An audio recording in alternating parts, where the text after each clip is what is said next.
kasih teman-teman. Yang pasti kita begitu datang bertemu dengan mereka yang sudah dikembalikan oleh bapak-bapak dari kepolisian. Dari diskusi sebenarnya mereka ini yang sudah ada di dalam tadinya nggak pengen lari, tapi karena situasi atau ini masa membuat mereka akhirnya iya juga ya gitu lari. Dan mengapa itu sampai terjadi?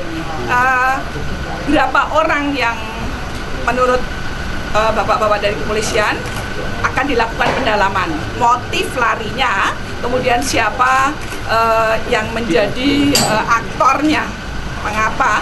Tapi kalau teman-teman lihat di lapas Lambaro ini sebenarnya sudah luar biasa. Pak Kalapas dengan jajaran, tentu ini bimbingan dari Pak Kakanwil, Pak Kadipas, menerapkan SOP. Sekaligus pendekatan Aceh ini luar biasa loh, berbeda dengan di luar Aceh. Kearifan lokal diangkat betul. Contoh, sholat maghrib berjamaah diberikan kepada mereka. Dilalah dimanfaatkan oleh oknum yang kita sampai sekarang sedang di dalam pendalaman oleh bapak-bapak dari kepolisian.